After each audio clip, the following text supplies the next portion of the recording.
Queens Swimming opened up their season last Friday with a little friendly competition at the Intra-Squad Alumni Meet. We're joined with head coach Jeff Dugdale, who's been with the program since the start. Coach, you're entering your 8th season this year. How do you lay the groundwork to prepare the team? Well, we're going 6 weeks of aerobic work. We started on September 1st, and we've been working hard and getting them what we call into race ready and getting them in shape. And before we go to our next phase, we'll finish off the end of our aerobic work with a little meet against Davidson and Richmond on Friday with our women, and then travel to Davidson with our men on Saturday, and that will move us nicely into our next phase of work. So that's how we're laying the groundwork because both our conference and NCAA championships are 4-day meets, so they have to have a lot of stamina, they have to be in great shape, and they have to be ready all the way to the end. Can you describe the level of competition and mentality within the team? Yeah, the level of competition is absolutely at an all-time high.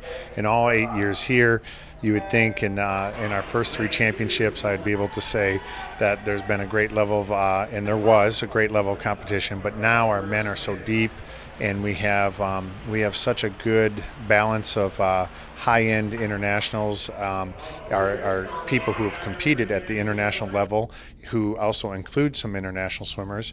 We have a very competitive freshman class that has entered, and they are pushing each other to another level in the pool on a day-to-day basis. And I'd also like to say pushing each other to another level in the classroom, because there's a lot of rivalries going on in who can have the highest GPA.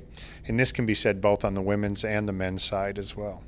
So in your eyes, who is expected to drive the team statistically and in terms of leadership? Yeah, on women's side, Linda Barron, Mackenzie Stevens, we have, I'm just going through names. There's so many that can be. Josefina Lorda, I would say, are the top 3 who can really drive us. Georgia DeCruz, many others that will have supporting role with a very strong freshman class that will add. We'll have freshman Wanda Dahlmeyer as well, a top-notch sprinter, and Francesca Baines and S.J. Atkinson, and Lexi Baker, who can make a difference for our women. On our men's side, it will be led by Marius Kusch, who was in the World Championships this summer. And then we had Vince Regent and Paul Pugelet, who were at the World University Games. And we have Nick Arkelian entering his senior year, who's a multi-time national champion and record holder. So we are deep and we are fast in there, and we have a couple freshmen in Hendrik Farber and others who will make an immediate impact. So we're looking forward to it. So going back to those newcomers, what do the expectations feel like for them coming on to such an accomplished team? Yeah, that's a great question. Their expectations are to, first and foremost, learn how to manage their time and put themselves in a great position to compete at the highest level.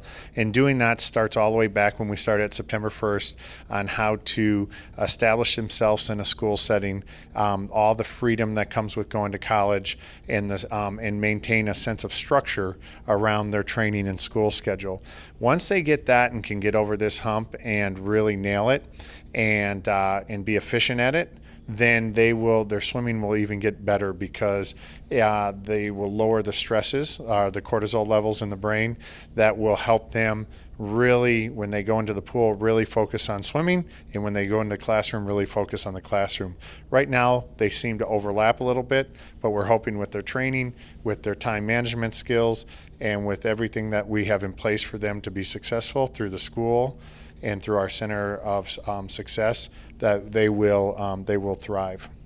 So as you mentioned, both men and women's teams are excelling academically and in the community. Can you tell us a little bit about your participation in Swim Across America this weekend? Yeah, that was fun. We raised $150,000 as the whole event did, and we were a big part of that. Alex Marshall got to tell her story, and as a cancer survivor, and I had an opportunity to talk a little bit there, and then had the opportunity to get in and swim, and I'm still hurting today.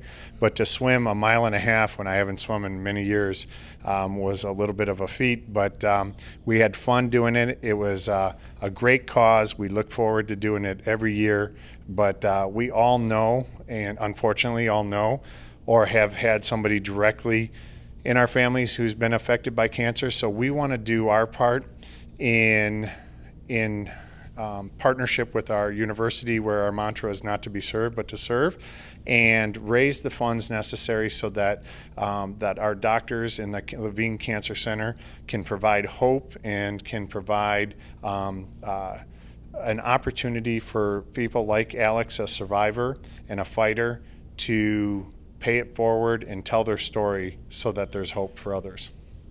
Any final thoughts before taking on Davidson the end of the week? No, I think we're ready. I know we're ready, but it's not any different. The swimming season's not any different than the school year. There's going to be many quizzes, and then as we get ready for the final exam.